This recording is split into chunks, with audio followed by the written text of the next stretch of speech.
What would it take to arouse your life, to experience more connection, more pleasure, more realness, in and outside of the bedroom? I'm August McLaughlin, and this is Girl Boner Radio.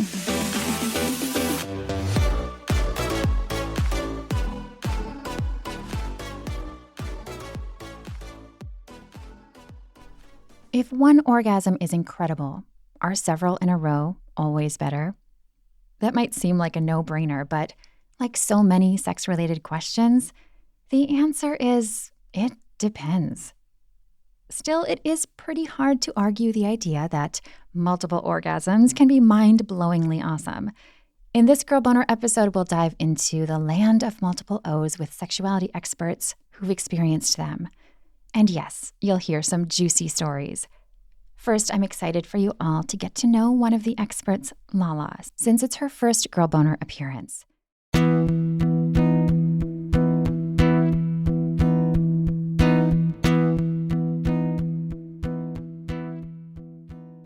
Unlike many folks, Lala's upbringing was pretty sex positive.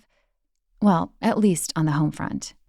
So my mother was a social worker with a psychology background, so she was extremely sex positive, and my dad had what people would consider during his time like a worldly mother. So sex wasn't a topic of discussion that was like off limits in my house. So I knew a lot about it, and no one made it seem like a shameful or taboo thing. And I also grew up where there was just no censorship in my household, and even like religion and spirituality coexisted in the same realm as sex positivity. But I do remember going to high school, and I've always been curvy or full figured. During the time, Girls Next Door was a big show, so I loved wearing like Playboy stuff. My mom didn't care if I wore short dresses or low cut as long as it was tasteful in the right setting. However, I got to high school, I was a girl that was fine talking about sex and dressing revealing, and I learned that that was not socially acceptable. While my parents didn't police my dress or anything, my peers did, which was actually like a cultural shock to me. And even at some points, I became a little bit ostracized or treated poorly in some aspects. She said it was that whole high school mean kids thing. Kids would call her a slut or a whore. They'd laugh at her. Someone even hid something in her locker to humiliate her. Me and this person, we dated, and they actually told people about us doing oral sex. And I remember going to my locker, and one of the girls that liked him, that I used to be friends with, that I didn't know liked him at the time, and condoms fell out. Everyone was laughing, and I just felt awkward and weird of this situation because I was only 14. And so I actually started distancing myself from my sexuality and the freedom I felt. I locked it away. Around that same time, Lala had a toxic partner who traumatized her sexually. And I remember some of my close friends made it seem like, the few that I did confide in, that I brought his aggressions that he forced on me on myself because of the way I talked and the way I dressed. I felt like at that time a piece of me had to kind of like go even more under lock and key and like died inside of me. The double standards of how girls and women versus boys and men are treated around sex really sunk in for Lala. Thankfully, she could talk to her mom about that openly and about the trauma she'd experienced without being judged. Her mom validated and supported Lala's feelings and helped her get started with trauma-informed therapy. Later on, Lala found more healing and a lot of fun in erotica. I always loved to read, but I really escaped into erotica. I saw healthy relationships and female pleasure as this great thing through erotica, and that really kind of helped me come back to it as I got to college as well. Today, Lala is a sex and relationship coach, erotica writer, and storytelling podcaster. One of her stories, Sweet Summer Vengeance, features a very sultry multiple orgasm scene. Before I share a clip from that story, here is Lala's take on multiple O's, and something that culturally we can get pretty wrong. I feel like with multiple O's, kind of like with the saying with squirting, and if you can only orgasm from vaginal penetration, it's like this competition.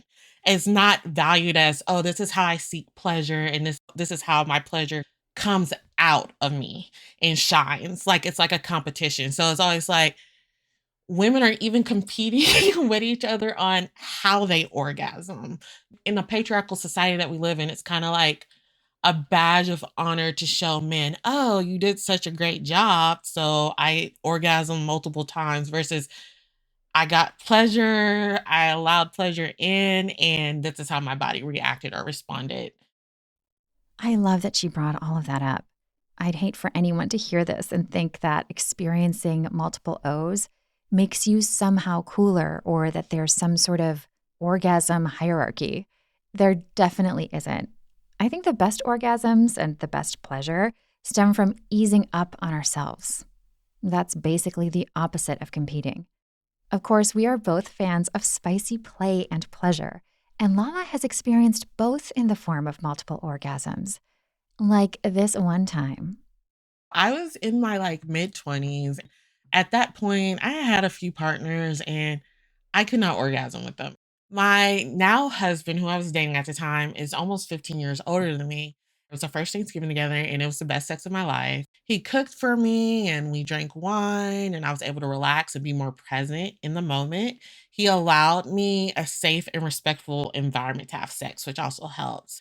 He was the first partner I was even able to orgasm with, and I was like, "Oh, wow, like, I can orgasm with a person that has a penis that's not, like, a toy or my hand." Like, I was so shocked. And he prioritized Lala's pleasure hugely. I feel like whether it was his age and he learned how to make sex more enjoyable or he was just not a selfish lover, like, for the first time for me.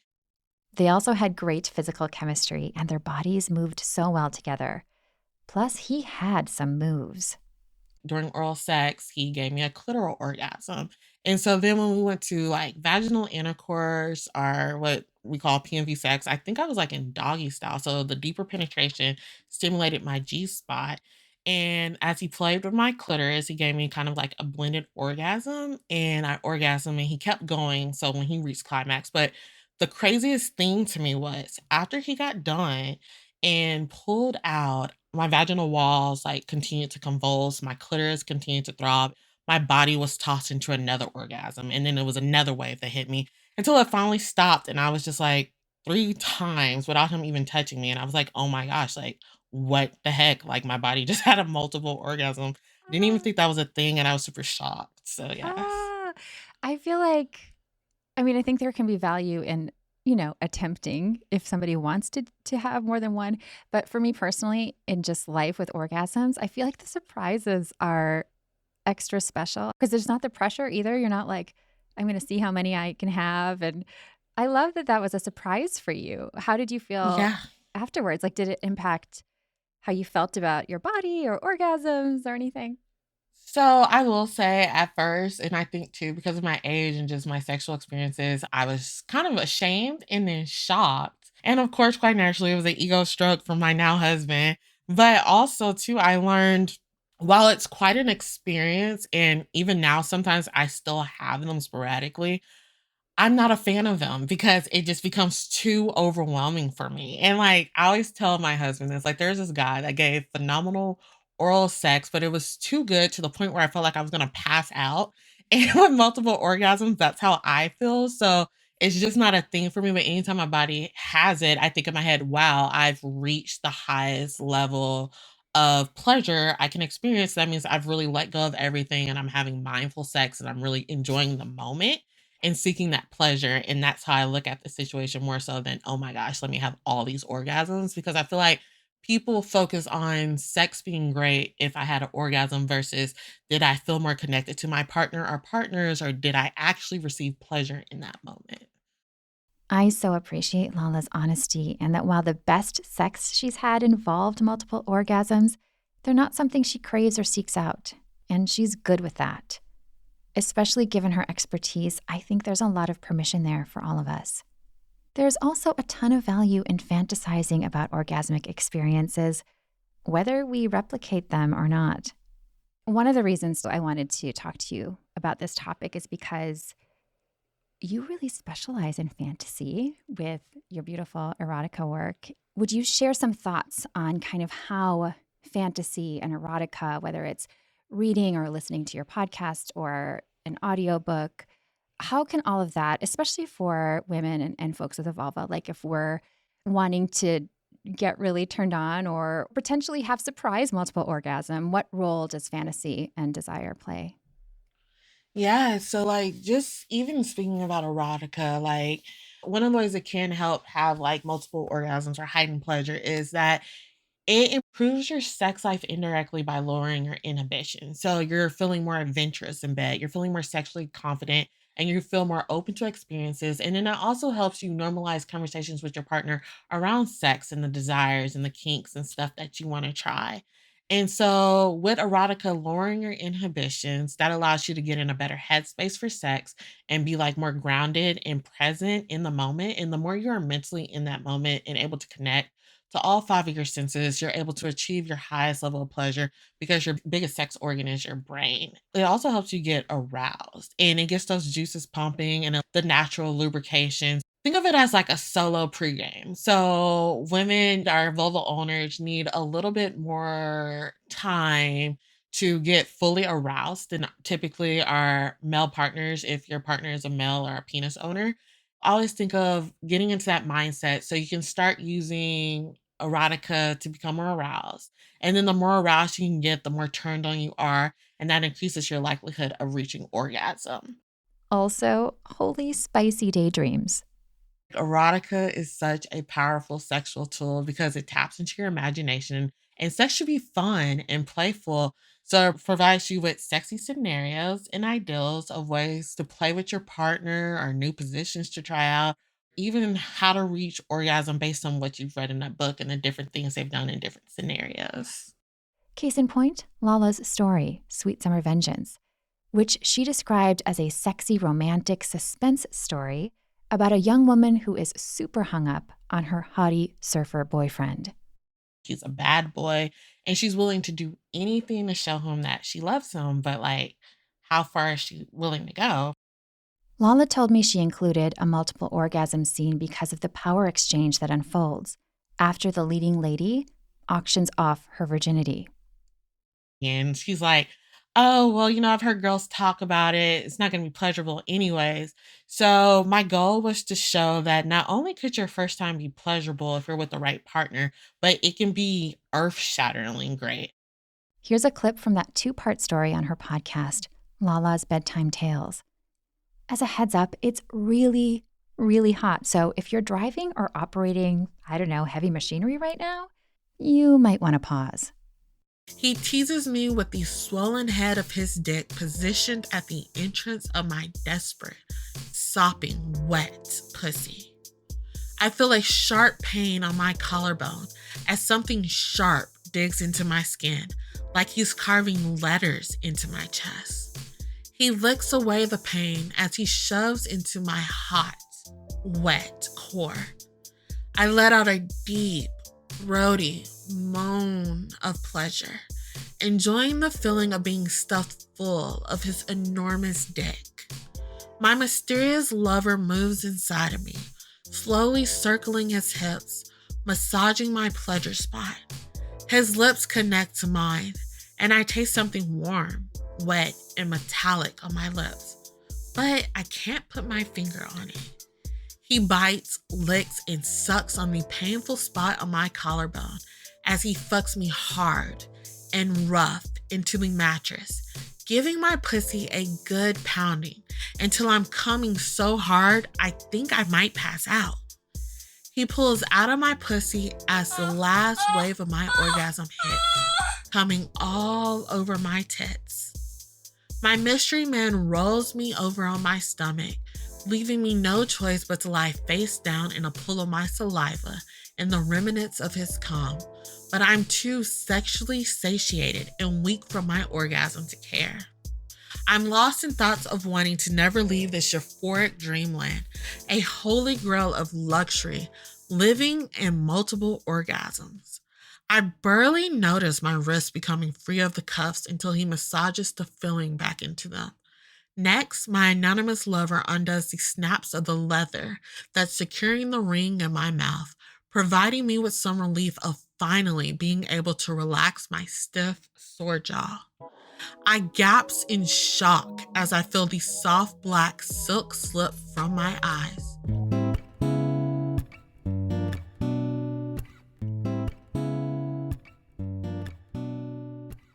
Lala also hopes that listeners will learn a little something from that scene. So with the power exchange dynamic, the way that he did the edging and the orgasm control, it can also show that that's a great way to induce multiple orgasms in women as well. So I wanted to show that. As Lala's story demonstrates, edging, aka orgasm control, is when you get really close to climax, then stop the activity that's getting you close, then repeat. It really gets blood flowing where it counts in O-land and increases arousal so much.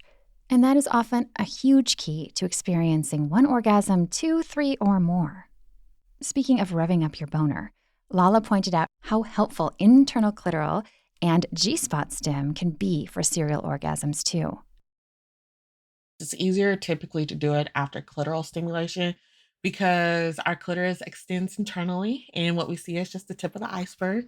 After a clitoral orgasm, the entire clitoris becomes engorged and the vulva and vaginal canal nerve endings are more sensitive.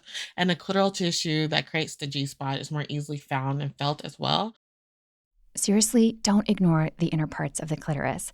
That would be like only touching the very tip of a penis. You can stimulate the internal clit with deep kissing too, by the way, like mouth to mouth, as in the lips on your face. It doesn't have to involve oral sex at all, though it can. If you have a clitoris, just trust me and try it. Make out intensely, clothes on, and see what you feel deep within. Lala also suggests going about multiple orgasms with blended orgasms, where 2 or more erogenous parts are stimulated at the same time. For instance, it could be a clitoral and a nipple orgasm or any erogenous zone on your body that can be stimulated to bring more pleasure, whether that be a clitoris in the anus or the clitoris and G-spot. Toys can also help you stimulate your G-spot area for multiple O's. Every time I talk about that, I think of the late and fabulous Lora, who joined me in studio years ago. During a Q&A game, the fellow podcast host talked about her own toy-fueled multiple orgasm experience. I'll go with the next question, and this is 42. Have you ever had multiple orgasms? I have indeed. I got up to 13. What? Again, I am such a huge fan of the Hitachi wand. They should put me on the payroll because I've sold so many of those just talking about how fabulous the Hitachi wand is. Were you aiming to have many? I was just kind of like, wow, that was powerful. Well, that was another one. I'm just going to keep on going until I pass out. See how far I can go. Did you pass out? No, I didn't pass out, but I was definitely like... After I need a meal or something. I felt like my vagina was still vibrating on its own for like an hour afterwards. That is really funny. Yeah, I still haven't tried the Hitachi wand. Oh, you will. And then you're going to call me up and go, I don't know what I was waiting for. Yeah. I was like, I'm on number 12, yeah. Lora.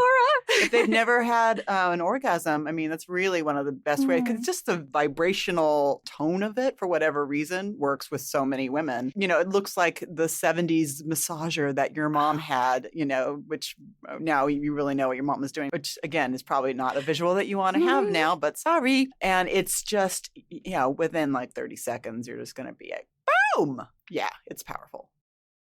I should mention that I have since tried various wand toys, and they actually aren't the most exciting for me. That said, so many folks have told me that they share Laura's exact take, from the easiest way to orgasm to having multiple orgasms, or, as she mentioned, to experiencing their very first. So if you do go the toy route to more climactic pleasure, keep in mind that you might need to try a variety. As I've mentioned before, Lora passed away several years ago, and I think that wherever she is now, I'm not even kidding, wherever her spirit or memory may linger, I think she would love it if you would all think about her during your own multiple orgasms. Well, maybe before or after.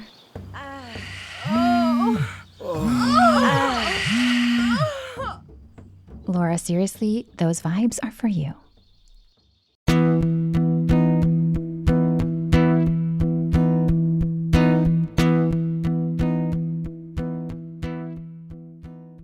Women and people with a vulva aren't the only folks who can experience multiple orgasms. That's right, men and penis havers can have them too. I spoke with artist and speaker Yuval Mann and intimacy coach Court Vox about becoming multi-orgasmic themselves, plus some related advice. So here's a few things about becoming multi-orgasmic as a man, and also in general, actually. It's not just for male-presenting bodies, this is for anybody. I think the main idea, especially when we are talking about the male body, the male genitalia, it's something that is pretty established scientifically now as well, but we've known that forever, is that ejaculation and orgasm are not mutually exclusive, meaning you can have one without the other. They don't always have to come together. And that is, I think, a very fundamental understanding in becoming more multi-orgasmic.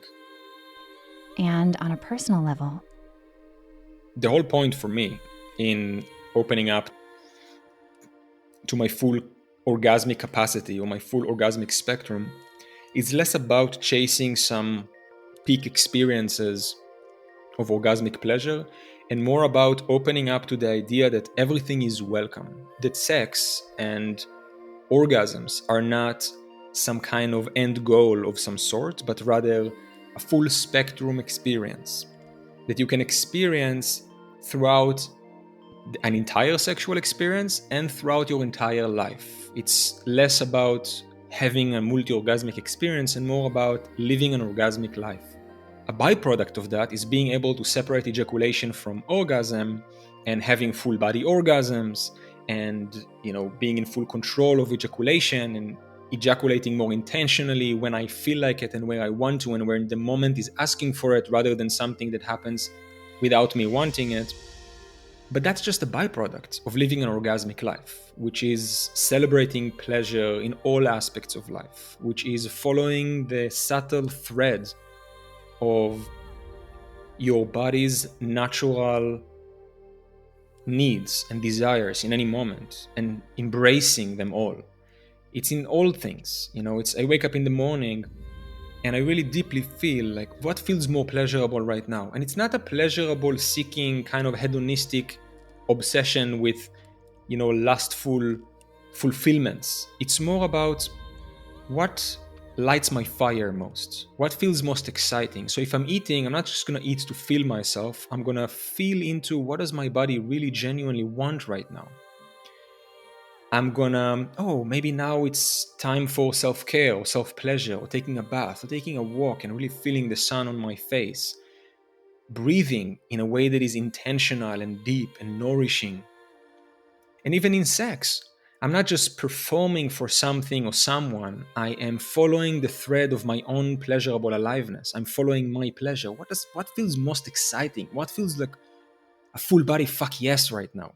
And I feel like that is the path of becoming multi-orgasmic. Part of it, yes, is slowing down, is becoming more attuned with your pleasure, with your levels of arousal. Part of it is also starting to slow sex down to the point that you can feel more types of orgasmic experiences than the peak or ejaculatory or clitoral explosion, but you can experience more. You can expand orgasmic experiences to other parts of your body, to your entire body, to your heart, to your mind, to your nipples, to your throat, to many, whatever, But those are just byproducts. That is what multi-orgasmic means for me.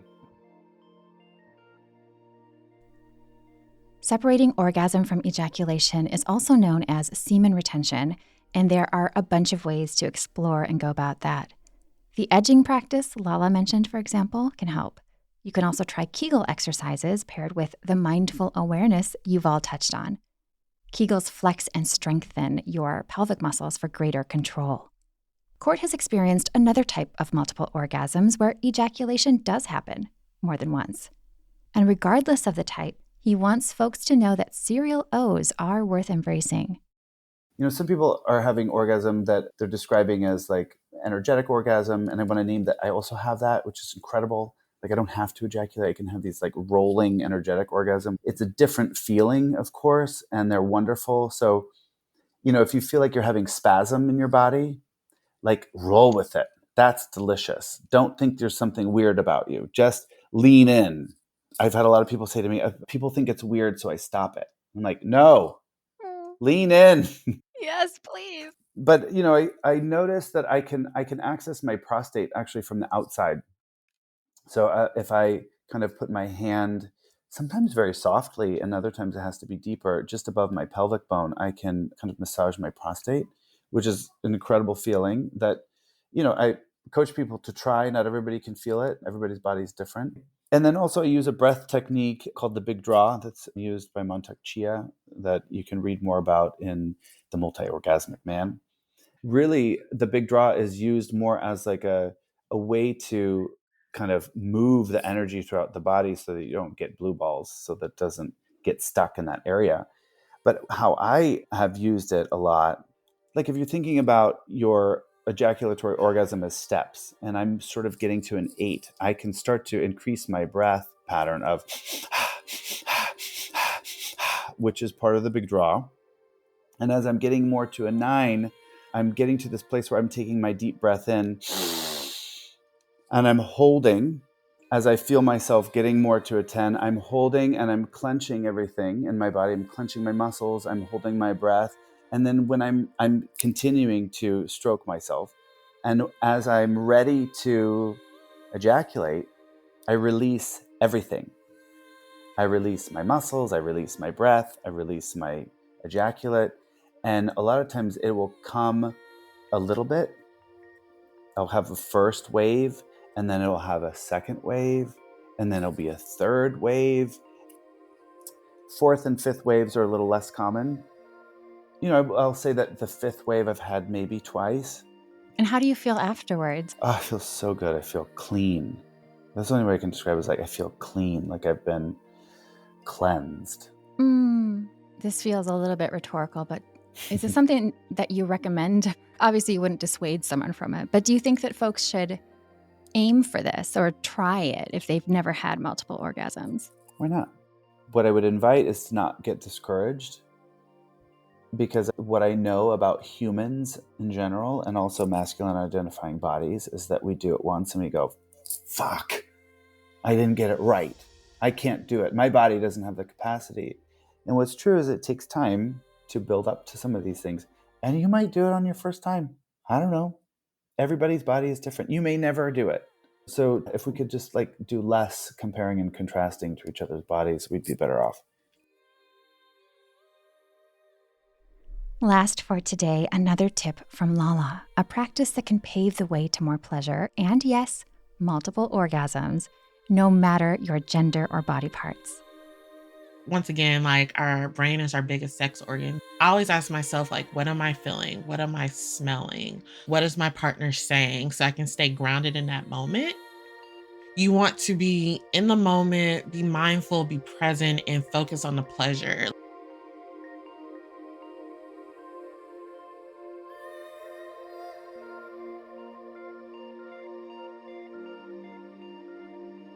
For much more from Lala, visit lalasbedtimetales.com.